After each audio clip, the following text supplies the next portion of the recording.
오늘 시편 23편 너무나도 좋은 말씀이죠.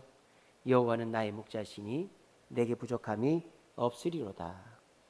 이 시편은 다윗이 인생의 말년에 자신의 인생을 회상하면서 쓴 시편입니다. 다윗은 고백합니다. 내 인생의 부족함이란 하나도 없었다라고 고백합니다. 그런데 성경을 읽고 설교를 들으면서 다윗의 인생은 음침한 골짜기의 연속이었다라는 것을 우리는 다 압니다. 그죠? 어려서는 형제들 중에 막내라 양을 치는 일을 했고 골리앗과 싸웠고 자기 장인 사울에게 10년을 도망을 다녔고 또 둘째 아들 압살롬의 반역까지 겪었던 음침한 골짜기가 한두 번이 아니었습니다. 근데 다윗은 왜 자기 인생을 복된 인생이라고 고백하고 있는가? 그 음침한 골짜기를 잘 극복했기 때문이죠. 그러면 다윗의 음침한 골짜기란 도대체 뭐냐? 우리가 생각할 때 산길 정도 되는 거냐? 우리가 아는 그런 산길과는 비교도 할 수 없는 험한 길이 음침한 골짜기입니다. 첫째로 이 음침한 골짜기는 깊은 협곡을 말합니다. 우리로 말하는 무슨 나무 좀 있고 흙길 이런 게 아니에요. 깎아지르륵한 절벽 밑에 있는 길을 말해요. 이런 길은 어떻게 해서 만들어지느냐? 이제 비가 왕창 한꺼번에 오게 되면 물이 한꺼번에 흐르다 보니까 깎여가지고 이렇게 깊은 협곡이 형성이 되죠. 이런 거를 와디라고 합니다. 와디. 이런 협곡 안에서는 길을 잃기가 쉽습니다. 왜냐? 여러분들이 평지를 다니거나 산길을 다니면 어떻습니까? 먼 곳에 목표점으로 삼을 만한 게 있죠. 뭐 산이라든지 나무라든지 건물이라든지. 우리가 이제 여기 동서울 사시는 분들은 길 모르고 내비 없어도 뭐만 보면서 오면 되느냐? 저기 새로 생긴 롯데타워 보면서 오면 됩니다. 이제 서울 근처만 오면 다 보이잖아요. 그런 것처럼 평지나 이 산에서는 목표를 삼을 수 있는 지형지물이 있단 말입니다. 그런데 이 와디, 깊은 협곡에 들어가면 목표를 삼을 수 있는 지형지물이 없습니다. 게다가 길이요 비슷비슷합니다. 계속 꼬불꼬불한 길이 반복됩니다. 그리고 갈래길이 많아요. 뭐 협곡이 그냥 길이 외길일 것 같지만 가다 보면 오른쪽으로 가야 되기도 하고 왼쪽으로 가야 되는 거예요. 그러다 보면 협곡에서는 길을 잃기가 너무 쉽습니다. 자, 그 깊은 협곡에서 길을 잃으면 어떻게 돼요? 굶어 죽는 거죠. 그래서 우리가 말하는 산길 정도가 음침한 골짜기가 아니라 빛이 들어오지 않고 목표물 삼을 수 있는 곳이 없고 길이 갈래길이 많고 또 반복되는 지형이 많아 길을 잃기 쉬운 곳이 깊은 협곡이다라는 거예요. 또 이 음침한 골짜기는 어떤 위험성이 있느냐? 돌발 변수가 있습니다. 어떤 돌발 변수가 있느냐? 갑자기 물이 쏟아집니다. 그래서 빠져 죽어요. 이거 어떻게 갑자기 물이 오지? 여러분, 이 음침한 골짜기 깊은 협곡에는 물이 거의 없습니다. 물이 없거나 졸졸졸 흐르거나 고여 있거나 물이 거의 없어요. 그러니까 안심하고 걸어 다니겠죠. 근데 갑자기 급류가 쏟아져 내려오기도 해요. 근데 하늘을 보면 비가 안 와요. 비가 안 오는데 그 깊은 협곡, 음침한 골짜기는 급류가 쏟아져 내려와서 그냥 있다가는 그 돌발 변수에 빠져 죽습니다. 아니, 사막에서 물에 빠져 죽는 게 납득이 안 되시죠? 어떤 일이냐? 지금 있는 곳은 비가 안 오는데 상류에서 비가 오는 거예요. 위에서 비가 오면 그 빗물이 타고 협곡으로 오는 겁니다. 근데 깔때기 아시죠? 깔때기. 넓은 데 있다가 깔때기로 모으면 물의 양이 많잖아요. 이 협곡이 깔때기 역할을 하는 거예요. 그러니까 상류에서 온 비가 흘러내려오다가 협곡으로 모여들면 사람이 빠져 죽을 정도로 이제 큰 물길이 되는 것이죠. 급류가 되는 것이죠. 그래서 이 음침한 골짜기는 그냥 뭐 산길 정도가 아니라 상류에서 비라도 오면 돌발 변수가 생기면 급류에 휩쓸려 죽을 수 있을 정도로 위험한 곳이 이 음침한 골짜기입니다. 세 번째는요, 한낮에도 어두운 곳이 음침한 골짜기입니다. 여러분 강원도 가보시면 4시만 되면 어둡습니다. 그런 거 모르셨습니까? 평창이나 이런 데 가면요, 펜션인데 골짜기에 있는 펜션 잡으면 4시만 돼도 어두워져요. 왜냐? 골짜기 안에 있으니까 해가 이미 져버린 것이죠. 마찬가지로 이 협곡에 있으면 낮에도 어두워, 낮에도 어두워. 자, 그럼 어떻게 될까요? 발을 헛디딜 확률이 높죠. 그리고 여기에 굴이 많습니다. 굴이. 그럼 그 굴에 무엇이 있을까요? 그 굴에 무엇이 있을까요? 사자, 뭐 맹수, 뭐 곰 이런 게 있는 거죠. 뭐 여러분들이 지금 중동 지역 가면 사자가 어디 있고 곰이 어디 있겠냐 싶지만 옛날에는 그 사하라 사막이 없었기 때문에 다 있었습니다. 옛날에는 늑대, 곰, 사자 이런 게 그 굴에 숨어 있다가 나오면 잡아먹히는 거죠. 그리고 그 굴에는 사자나 곰만 있는 게 아니에요. 뭐도 있을까요? 도둑이 있는 거예요. 도둑이. 도둑이 굴에 숨어 있다가 도둑질하고 하는 거예요. 그러니까 이 음침한 골짜기라는 곳은 단순히 뭐 그냥 산길 정도가 아니라 깊은 협곡으로 길을 잃기 쉽고요. 돌발 변수로 상류에서 비라도 오면 그 급류에 휩쓸려 죽을 수도 있고요. 또 한낮에도 어두워가지고 미끄러질 수도 있고 들짐승들의 위협을 받기도 하고 도둑놈들이 있는 곳이 음침한 골짜기예요. 그런 음침한 골짜기 같은 인생을 산 것이 누구였다? 다윗이었다. 근데 다윗은 자기 인생이 음침한 골짜기에 있었지만 복된 인생이었다. 부족함이 없는 인생이었다라고 고백하는 거예요. 왜? 음침한 골짜기를 본 게 아니라 목자 대신 여호와를 보았기 때문입니다. 우리들도 음침한 골짜기 같은 현실을 살고 있죠. 우리의 현실은 깊은 협곡과 같습니다. 문제가 언제 끝날지 이쪽으로 가도 길이 없고 저쪽으로 가도 길이 없고 계속 다람쥐 쳇바퀴 도는 것 같은 인생을 사는 분들이 계십니다. 깊은 협곡에서 길을 잃은 것과 같은 인생 사는 분들이 계시죠. 또 돌발 변수가 많죠. 갑자기 뭐 우리나라가 잘못한 것도 아닌데 미국하고 이란하고 전쟁을 해버리니까 기름값이 오르고 환율이 오르지 않습니까? 이거는 뭐 우리나라 대통령이라고 어찌 할 수가 없잖아요. 그러니까 이런 돌발 변수 속에서 우리는 허탈할 수밖에 없죠. 또 우리는 그 깊은 한낮에도 어두운 이런 현실을 삽니다.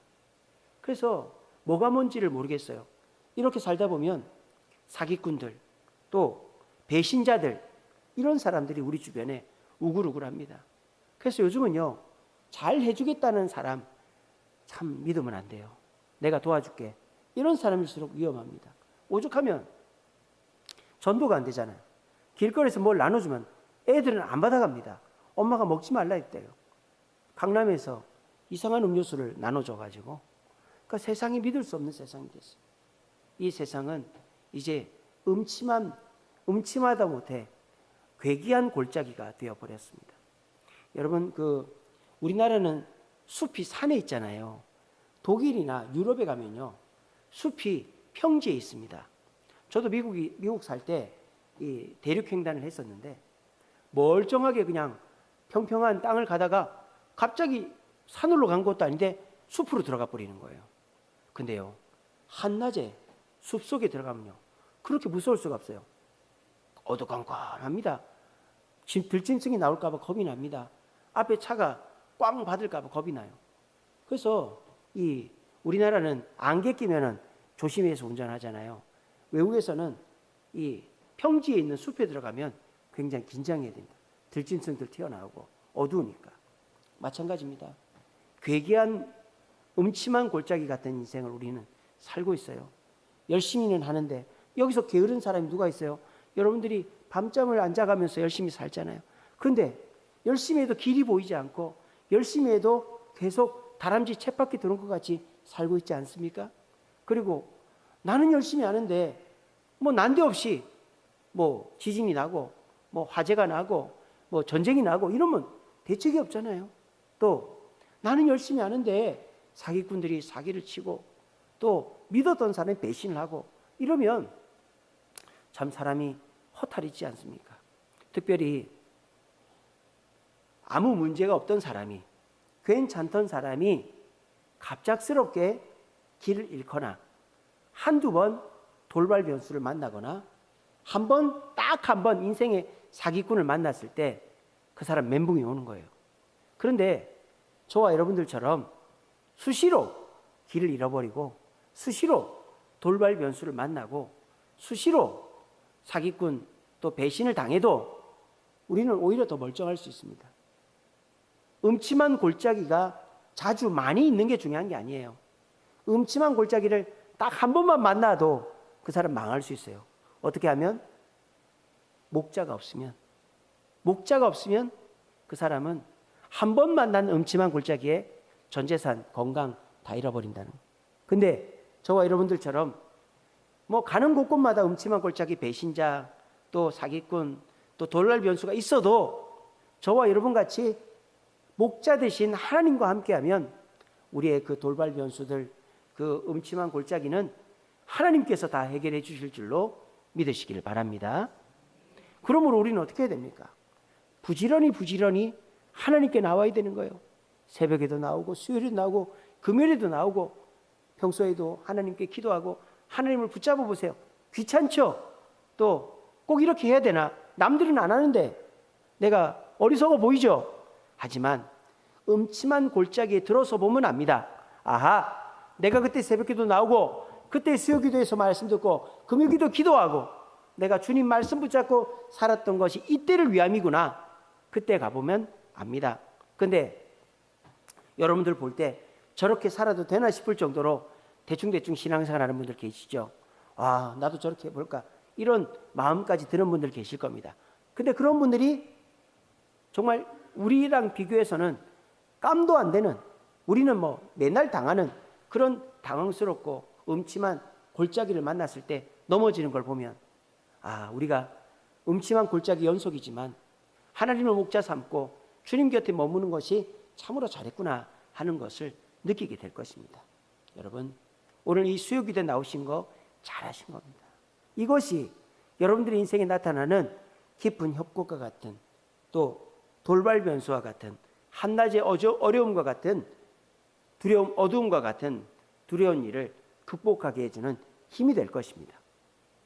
오늘도 하나님의 말씀을 듣고 나의 목자 되신 하나님의 인도하심을 따라 삶으로 깊고 어둡고 위험한 상황이라도 안전하고 보호받고 목적지에 이르게 하시는 목자 되신 예수님과 함께 평안과 축복을 누리는 저와 여러분 되시기를 간절히 바랍니다. 자, 그러면 목자 되신 우리 하나님을 따르는 것이 왜 좋은가? 그걸 알아야 따르겠죠. 자, 그걸 말씀드리겠습니다. 오늘 다윗이 만난 음침한 골짜기, 또 우리 현대인들이 만나는 이 음침한 골짜기를 목자 되신 예수님께서 어떻게 극복하게 해주시는가를 보면 우리는 우리가 잘하고 있구나 하는 걸 깨닫겠죠. 자, 첫째로 다윗이 만난 음침한 골짜기는 뭐라 그랬어요? 깊은 협곡이라 그랬죠. 깊은 협곡에 들어가면 목표점을 삼을 수 있는 그런 게 없고 지형지물이 없고 또 갈래길이 많고 지형이 비슷해서 깊은 협곡에 들어가면 길을 잃기가 쉽다 그랬죠. 마찬가지잖아요. 우리 인생도 그렇잖아요. 내가 내 나름대로 열심히 사는데 남들이 이렇게 하면 되겠다고 하는데 열심히 살고 그렇게 해서 열심히 했는데 결과가 나타나야 되는데 결과가 안 나타나고 누구도 책임지지 않고 당황스러운 일을 만날 때 우리는 길을 잃어버리는 거잖아요. 그죠? 다윗이 만난 음침한 골짜기 깊은 협곡, 또 사람들이 열심히 하지만 결과가 주어지지 않아서 방황하는 그런 깊은 협곡을 목자 되신 하나님께서는 우리를 어떻게 극복하게 하시는가? 오늘 뭐라고 그랬습니까? 2절에 보시면 이렇게 돼 있죠.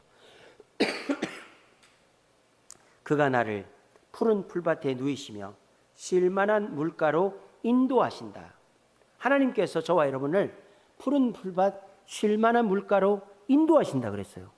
아니, 지금 음침한 골짜기에 있는데 음침한 골짜기는 목표점을 찾을 수 있는 곳이 없고 지형이 비슷하고 갈래길이 많아서 골짜기를 벗어나기도 힘든데 어떻게 푸른 풀밭 쉴만한 물가에 간단 말일까요? 어떻게 간단 말일까요? 목자는 골짜기를 빠져나오는 길을 알기 때문입니다. 목자는 길을 압니다. 양은, 우리는 방황할지 몰라도 목자는 길을 알기 때문에 깊은 협곡에서 길을 잃을 염려를 안 해도 되는 거예요.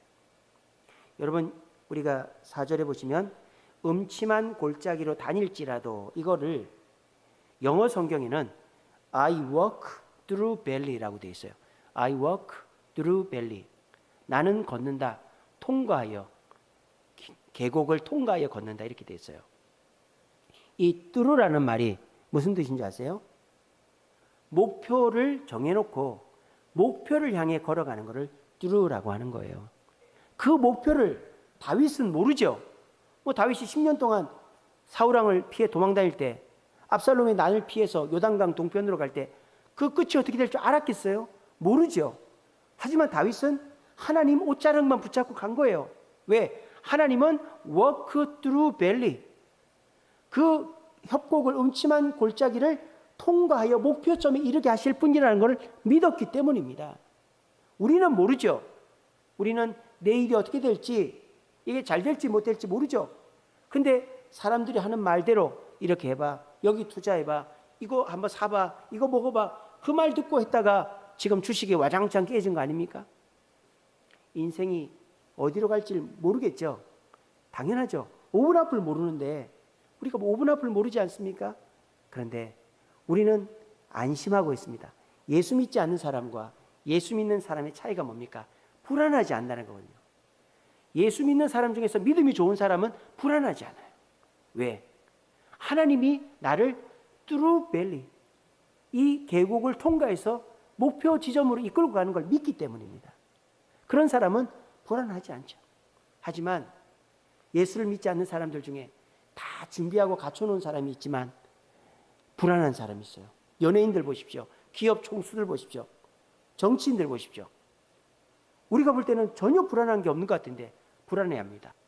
저는 여러분들이 이 혼란한 세상, 사람들의 말, 내 생각, 내 경험 기울이지 마시고 하나님의 옷자락을 붙잡고 이 혼란을 통과하기를 바랍니다. 여러분, 대비와 준비가 우리 인생을 평안케 하는 게 아니에요.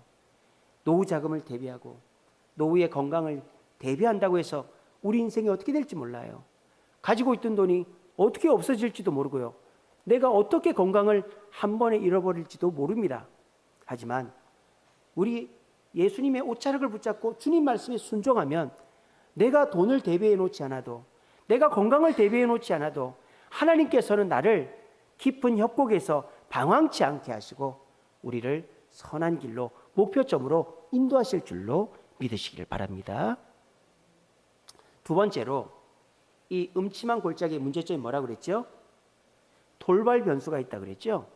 상류에서 비가 와버리면 깔때기처럼 물이 모여가지고 사람이 빠져 죽을 정도로 급류가 돼버린다 그랬잖아요. 제가 옛날에 그 세계 문화기행인가? 그 여행하는 그런 EBS 프로그램이 있어요. 그걸 보는데 제가 깜짝 놀란 게 있어요. 그게 뭐냐면 이스라엘을 여행을 하는데 이스라엘에 협곡을 들어갔는데 거기 협곡 그 체험이 있는데 물속으로 들어가는 거예요. 협곡에 물이 막 폭포가 있는 거예요. 그게 뭐냐? 비가 오면 그 건천 마른 데가 사람이 무슨 이렇게 뭐 카약 같은 거 탈 정도로 물이 넘치는 거예요. 그래서 줄을 잡고 안전모를 쓰고 막 그 협곡을 트레킹을 하더라고요. 물에 풍덩 들어갔다가 막 그렇게 하더라고요. 그래서 제가 그런 걸 보고 깜짝 놀랐어요. 야, 이스라엘 땅도 비가 한번 오면 무섭게 오는가 보다. 그리고 그 물이 협곡에 모이면 사람이 진짜 빠져 죽을 수도 있겠네. 그런 생각이 들더라고요. 자, 우리 인생도 마찬가지죠. 돌발 변수. 지금 이란과 미국의 전쟁, 또 지금 뭐 환율이나 또 이 주식이나 이런 거 생각지도 못한 이런 일들이 벌어질 때 우리가 당황스럽지 않습니까?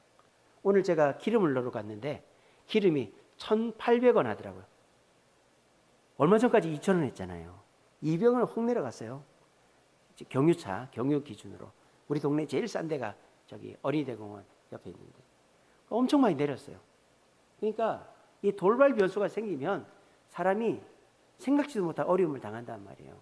자, 그러면 우리도 그런 협곡에 상류에서 비가 와서 급류가 되듯이 우리 인생에도 뭐 전쟁이나 이런 내가 생각지도 못한 돌발 변수가 생길 때 하나님을 붙잡고 나가면 어떤 좋은 점이 있느냐?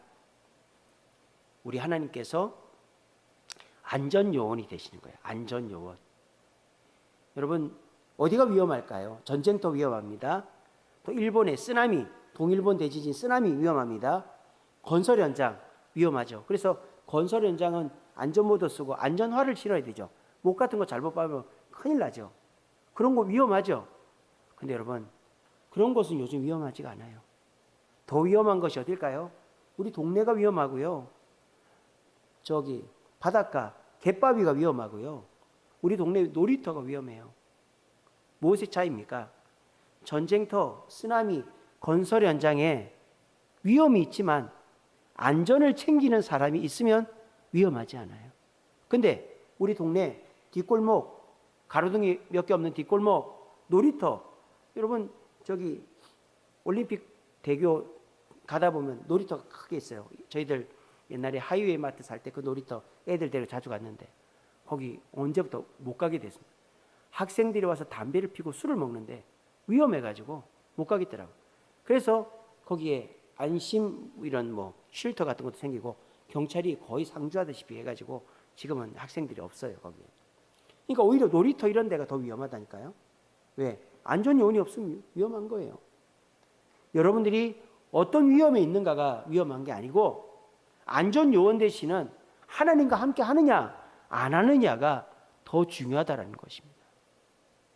우리가 어떨 때 어려움을 만납니까? 방심할 때, 내가 긴장하고 있을 때는 어려울 일을 극복을 합니다. 근데 내가 혼자 있을 때 또는 내가 방심하고 있을 때 큰 사고가 나고 낭패를 보는 경우가 많은 것입니다. 여러분, 우리가 돌발 변수들이 많이 있죠. 그런데 우리 안전요원 대신 주님과 함께하면 우리 주님께서 그 돌발 변수들을 다 예고해 주시고 극복하게 해 주시는 거예요. 중요한 것은 내가 얼마나 안전한 곳에 있는가가 중요한 게 아니고 하나님과 함께하는가가 중요하다라는 것입니다. 여러분들은 지금 예배의 자리 나와 하나님 만나고 있으니까 세상 그 어떤 것보다 안전한 곳에 있습니다. 이 사실을 기억하시고 내가 어느 곳에 있든지 늘 마음이 편하려면 주 예수 주시는 평안함 속에 있어야 된다라는 사실을 기억하시고 주님 안에서 안전요원 대신 주님 안에서 전쟁터, 쓰나미 또는 뭐 사자굴에서라도 보호받아 승리하고 평안과 안정을 누리는 저와 여러분 되시기를 간절히 바랍니다. 마지막 세 번째로 음침한 골짜기가 어떤 문제가 있다 그랬죠? 한낮에도 어둡다 그랬죠. 그래서 미끄러질 수도 있고 맹수들이 있고 도둑이 있을 수 있다 그랬잖아요. 마찬가지입니다. 우리도 믿었던 사람한테 배신당하고 사기꾼한테 우리의 가진 것을 잃어버리면 우리는 그것만큼 억울하고 답답한 일이 없죠. 요즘은요 합법적으로 사기를 친다니까요. 합법적으로 사기를 치고 그거를 가지고 법에다가 고소를 해도요 아무런 구제 대책이 없어요. 제가 유튜브를 보는데 미국에서 크게 이제 식당을 하시는 한인이 나왔어요. 근데 그 한인이 4천만 원인가를 직원한테 떼인 이야기를 해주더라고요. 4천만 원. 이 주인이 무슨 그 직원한테 큰 잘못을 했느냐? 그런 거 아닙니다. 미국 캘리포니아라는 지역 자체가 완전히 이 부자들은 깡패 부자들은 완전히 호구가 되는 그런 데가 캘리포니아예요. 그러니까 어떻게 됐느냐? 이분이 이제 미국에서 큰 식당을 하시는데 그 외국인인데 직원이 임신을 했대요. 임신을. 그래가지고 그 직원한테 축하한다고, 임신해서 축하한다고 그 말 한마디 했대요. 근데 어느 날 갑자기 그 직원이 자기를 고소했다는 거예요. 왜 고소했느냐? 내가 임신했다고 근무 시간을 줄이고 내 월급을 줄였다라는 거예요. 그렇게 한 적이 없는데 그렇게 뭐 할 거라고 했는지 몰라도 그렇게 했다고 해가지고 이게 고발이 된 거예요. 그래가지고 이 사람이 변호사를 샀어요. 변호사를 샀더니 변호사가 뭐라는지 압니까? 이거 재판 5년 10년 끌려다니고 지금 돈 더 물어주게 생겼으니까 그냥 적당히 뭐 2, 3만 불 주고 끝내라고. 2만 불이면은 한 4천만 원 될 거예요. 그렇게 했대요. 근데 그 직원은 그렇게 고발해 놓고도 멀쩡히 나와서 일하고 얼굴 보고 다니는 거예요. 그래서 그 돈을 줬대. 그리고 자를 수도 없대요. 그래서 그 한국 유튜버가 너무 궁금해서 물어봤대요. 아니 도대체 그럴 일이 있을 수가 있냐 그랬더니 그 사람이 하는 말이 미국에는 사기꾼들이 너무 많다는 거예요. 어떤 사기꾼이냐? 변호사가 다 사기꾼이라는 거예요. 미국 변호사들은 그 인플로이죠. 종업원들은 다니면서 명함을 뿌리고 다니는 거예요. 내가 너 억울함을 풀어주고 너 돈 벌게 해줄 테니까 나한테 건수만 있으면 얘기해. 그러면 뭐 조금만 다치거나 조금만 이런 이게 고용주한테 안 좋은 일을 당하면 그 변호사가 고발해 주는 거야. 그러면은 이 캘리포니아 주의 법 자체가 이 고용주는 완전히 죄인 만드는 거예요. 우리나라 지금 집주인 죄인 되듯이. 그래가지고 이 고용주가 재판에 이겨도 이게 손해를 보게끔 하는 그런 일이 있는데 그런 일을 변호사들이 그렇게 돈 벌려고 그렇게 한다는 거예요. 세상이 합법적으로 사기를 치는 세상이 돼버렸어요. 그래서 미국 사는 사람들은 이제 가게도 누가 물건을 훔쳐가잖아요. 그러면 몇백 불 이하는 훔쳐가도 고발도 못하는 거예요. 그러니까 이 사기꾼들이 넘쳐나는 세상을 우리가 살고 있는 거예요. 그리고 믿었던 사람이 배신하는 그런 세상을 살고 있습니다. 이렇게 정말 어두운 암흑과 같은 골짜기, 그래서 사기를 당하고 믿었던 사람들 배신당하는 이런 시대 속에 우리가 어떻게 해야 될까요? 하나님께서 우리의 안전을 지키신다라는 거예요. 하나님이 어떻게 하신다? 막대기와 몽둥이로 우리를 지키신다 그랬어요. 여러분, 지팡이와 막대기. 지팡이는 뭐예요? 길을 안내하고, 이 지팡이 끝이 동그랗잖아요. 동물들이 딴 길로 가면 목을 끌어 당기는 게 지팡이죠. 인도의 용도가 지팡이입니다. 몽둥이는 뭡니까? 막대기는 이 나쁜 짐승들이나 도둑이 오면 때려서 쫓아내는 것이죠. 그러니까 여러분들이 억울하고 답답한 일이 있을 때 하나님께 호소하는 거예요. 그러면 그 하나님께서 여러분들의 억울함을 풀어주시고 여러분들을 올바른 길로 인도하시는 것입니다. 그렇게 해서 우리가 억울하고 답답한 일이 있을 때 사람을 찾아가고 또 믿었던 사람을 찾아가면 오히려 그런 사람들이 배신하고 사기를 치는 경우가 많아요. 요즘에 보면은 이 억울하고 답답한 사람들 등을 치는 사람들이 많습니다. 왜냐? 그런 사람들은 억울하기 때문에 누군가를 쉽게 믿어버린대요. 그러니까 이 사기당한 사람을 또 사기치는 그런 사람들이 많대요. 그러니까 우리가 믿을 수가 없는 세상이에요. 이런 세상에 어떻게 해야 된다? 우리를 바른 길로 인도하시고 우리를 위협하는 존재를 막대기, 몽둥이로 때려치는 그 하나님을 쫓아 살아가야 된다는 거예요. 이렇게 음침한 골짜기는 단순한 산길이 아니라 길을 잃어버릴 정도의 협곡이고 돌발 변수, 물에 빠져 죽을 수도 있고 또 우리가 강도나 맹수나 미끄러질 정도의 위험이 있는 곳이에요. 그런 것처럼 우리 인생도 지금 열심히 해도 길을 잃어버리고 열심히 해도 돌발 변수가 생기면 다 잃어버리고 열심히 해도 사기꾼 또 믿었던 사람의 배신이 있는 세상이 우리의 세상입니다. 이럴 때 어떻게 됩니까? 목자 대신 주님을 따라가는 거예요. 내가 대비하고 준비한다고 문제를 극복하는 게 아닙니다. 안전 요원이 있어야 위험한 상황에도 위험하지가 않는 것입니다.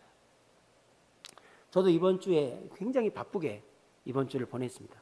월요일은 이제 우리 아는 분이랑 식사한다고 월요일은 쉬었지만, 화요일에는 이제 변호사님이 이제 재판을 해야 되는데 상대편에서 설계 비용이랑 또 여러 가지 그 공사비 외적인 거를 우리 교회 대신 냈다는 거예요.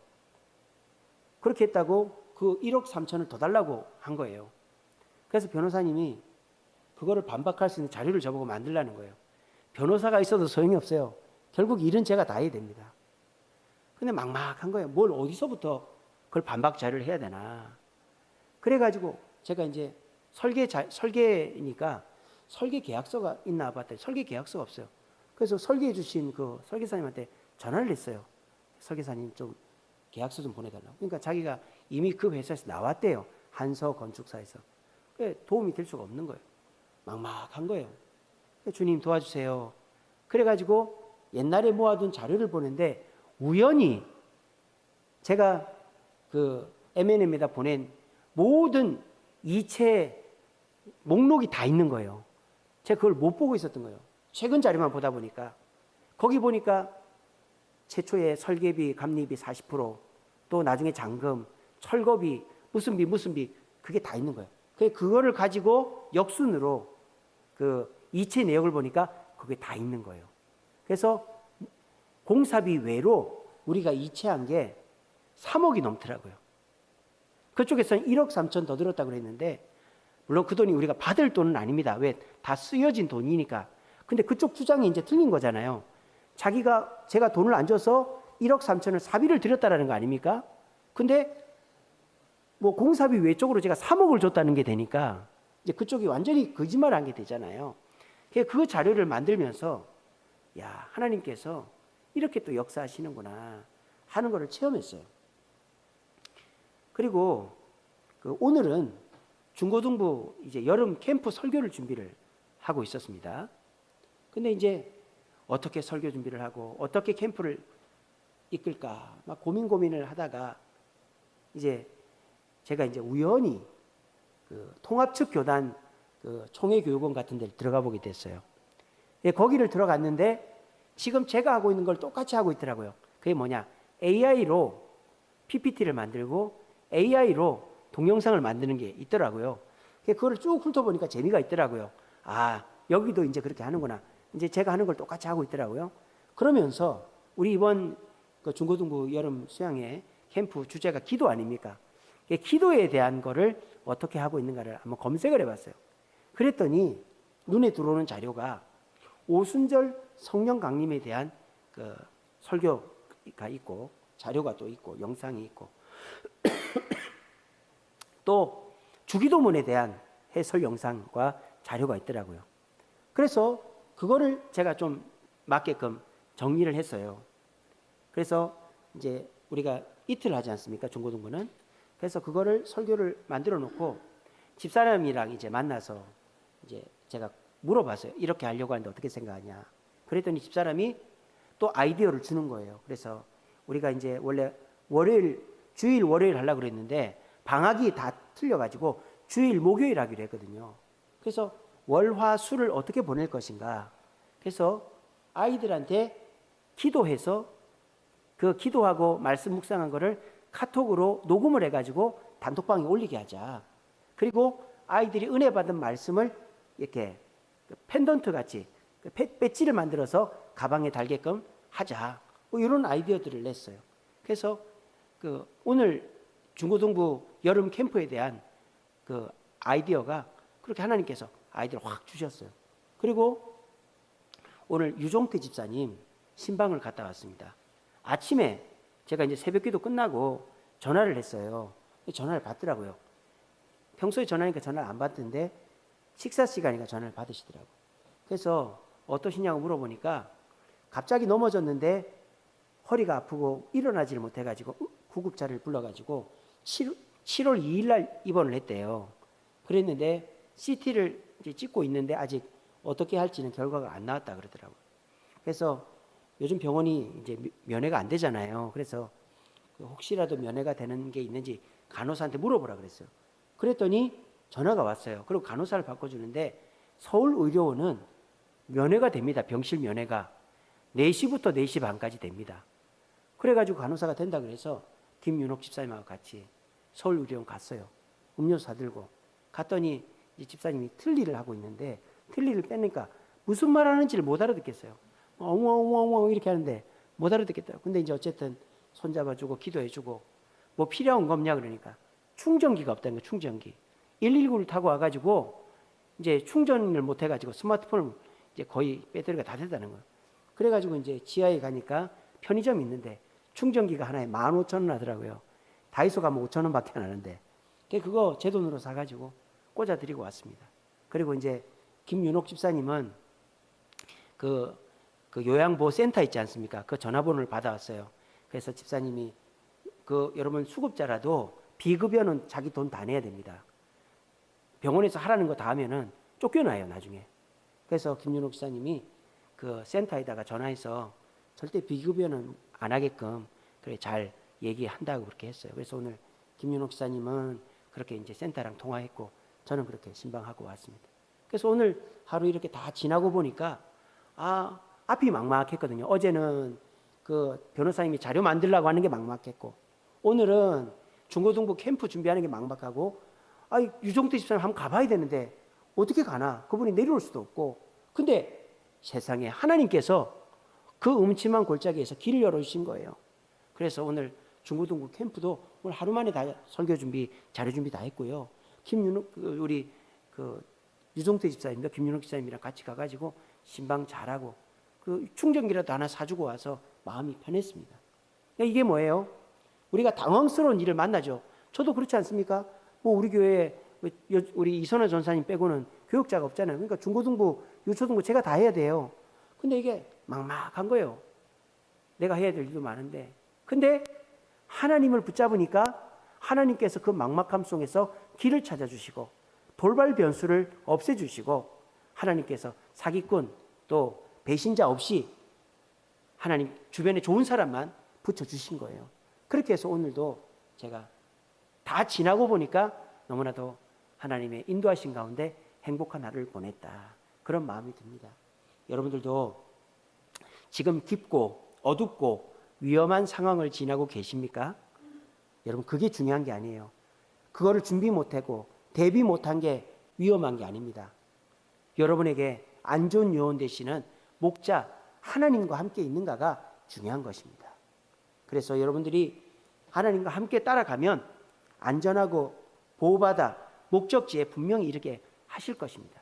이 사실 기억하시고 내가 대비하고 내가 준비한다고 위험이 없어지는 게 아니라 하나님의 옷자락을 붙잡고 놓치지 않으면 어떤 음침한 골짜기에 협곡 속 또 돌발 변수 어둠 속에서라도 이겨낼 줄로 믿으시고 주님의 옷자락 붙잡고 주님께 순종하여 다윗과 같이 부족함 없는 인생 사시는 저와 여러분 되시기를 간절히 바랍니다.